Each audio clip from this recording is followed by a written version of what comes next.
ಚಾನಲ್ಗೆ ಸ್ವಾಗತ. ಇದೇ ರೀತಿಯ ಉದ್ಯೋಗ ಮಾಹಿತಿಗಳಿಗಾಗಿ ಚಾನಲ್ನ ಸಬ್ಸ್ಕ್ರೈಬ್ ಮಾಡಿಕೊಳ್ಳಿ. ಹಾಗೆ ಇದುವರೆಗೂ ಯಾರು ನಮ್ಮ ಟೆಲಿಗ್ರಾಮ್ ಮತ್ತು ವಾಟ್ಸಪ್ ಗ್ರೂಪ್ಗಳಿಗೆ ಜಾಯಿನ್ ಆಗಿಲ್ಲ, ಈಗಲೇ ಜಾಯಿನ್ ಆಗಿ ಹೆಚ್ಚಿನ ಉದ್ಯೋಗ ಮಾಹಿತಿಗಳಿಗಾಗಿ. ಫ್ರೆಂಡ್ಸ್, ಇಲ್ಲಿ ಕಾಣಿಸ್ತಾ ಇದೆ ನೋಡಿ, ಹಾಸ್ಟೆಲ್ ರಿಕ್ರೂಟ್ಮೆಂಟ್ ಅಂತ ಕೊಡ್ತಾರೆ. ಹಿಂದುಳಿದ ವರ್ಗಗಳ ಕಲ್ಯಾಣ ಇಲಾಖೆಯಿಂದ ಹಾಸ್ಟೆಲ್ಗಳಲ್ಲಿ ಬೃಹತ್ ನೇಮಕಾತಿ ನಡೀತಾ ಇದೆ.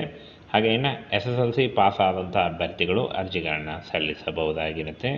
ಸಂಪೂರ್ಣವಾಗಿ ಕಾಯಂ ಉದ್ಯೋಗಗಳಾಗಿರ್ತವೆ, ಹಾಗೆ ಕರ್ನಾಟಕ ಸರ್ಕಾರಿ ಉದ್ಯೋಗಗಳಾಗಿರ್ತವೆ ನೋಡಿ. ಹಿಂದುಳಿದ ವರ್ಗಗಳ ಕಲ್ಯಾಣ ಇಲಾಖೆಯ ಹಾಸ್ಟೆಲ್ಗಳಲ್ಲಿ ಖಾಲಿ ಇರತಕ್ಕಂಥ ಹುದ್ದೆಗಳಿಗೆ ನೇಮಕಾತಿ ನಡೀತಾ ಇದೆ. ಒಟ್ಟು 825 ಹುದ್ದೆಗಳಿದ್ದಾವೆ. ಅದರಲ್ಲಿ ಅಡುಗೆಯವರು 300 ಹುದ್ದೆಗಳು, ಅಡುಗೆ ಸಹಾಯಕರು 300 ಹುದ್ದೆಗಳು, ಹಾಗೆ ರಾತ್ರಿ ಕಾವಲುಗಾರರು 75 ಹುದ್ದೆಗಳಿದ್ದಾವೆ ನೋಡಿ. ಈ ಒಂದು ಹುದ್ದೆಗಳಿಗೆ ಆಯ್ಕೆ ಮಾಡಿಕೊಂಡು ಅರ್ಜಿಗಳನ್ನು ಸಲ್ಲಿಸಬಹುದು. ಹಾಗೇನ ಫ್ರೆಂಡ್ಸ್, ಈ ಒಂದು ಹುದ್ದೆಗಳಿಗೆ ಅರ್ಜಿ ಸಲ್ಲಿಸುವಂಥ ಅಭ್ಯರ್ಥಿಗಳು ನಿಲಯ ಪಾಲಕರು ಹುದ್ದೆಗಳಿಗೆ BEd ಮಾಡಿದಂಥ ಅಭ್ಯರ್ಥಿಗಳು ಅರ್ಜಿಗಳನ್ನು ಸಲ್ಲಿಸಬಹುದು.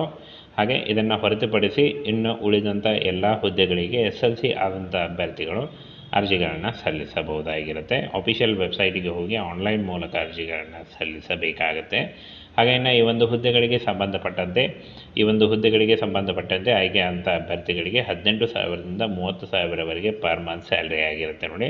ಹಾಗೆ ಇದು ಜಾಸ್ತಿ ಕೂಡ ಆಗ್ತಾ ಹೋಗುತ್ತೆ. ಇನ್ನು 18ರಿಂದ ಫ್ರೆಂಡ್ಸ್ 40 ವರ್ಷದ ಒಳಗಿನವರು ಕೂಡ ಅರ್ಜಿಗಳನ್ನು ಸಲ್ಲಿಸಬಹುದು, ಬೋತ್ ಮೇಲ್ ಆ್ಯಂಡ್ ಫಿಮೇಲ್. ಹಾಗೇನು OBC ಅಭ್ಯರ್ಥಿಗಳಿಗೆ 3 ವರ್ಷ ಮತ್ತು SC/ST ಅಭ್ಯರ್ಥಿಗಳಿಗೆ 5 ವರ್ಷಗಳ ವಯೋಮಿತಿ ಸಡಿಲಿಕೆ ಕೂಡ ಇರುತ್ತೆ ನೋಡಿ. ಯಾವುದೇ ರೀತಿಯ ಲಿಖಿತ ಪರೀಕ್ಷೆ ಆಗಲಿ, ಯಾವುದೇ ರೀತಿಯ ಅರ್ಜಿ ಶುಲ್ಕ ಆಗಲಿ ಇರಲ್ಲ, ನೇರ ನೇಮಕಾತಿ ಇರುತ್ತೆ. ಇನ್ನು ಫ್ರೆಂಡ್ಸ್, ಇನ್ನೇನು ಕೆಲವೇ ದಿನಗಳಲ್ಲಿ ಆನ್ಲೈನ್ ಮೂಲಕ ಅರ್ಜಿ ಪ್ರಕ್ರಿಯೆ ಆರಂಭ ಆಗಲಿದೆ ನೋಡಿ.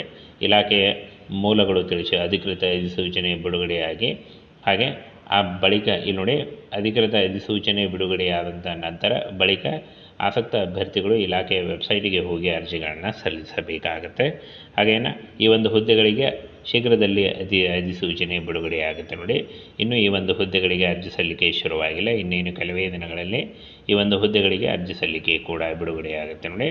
ಈ ಒಂದು ಮಾಹಿತಿ ನೋಡಿ, SLC, PUC ಹಾಗೂ ಡಿಗ್ರಿ ಆದಂಥ ಬೋತ್ ಮೇಲ್ ಆ್ಯಂಡ್ ಫಿಮೇಲ್ ಅರ್ಜಿಗಳನ್ನು ಸಲ್ಲಿಸಬಹುದಾಗಿರುತ್ತೆ.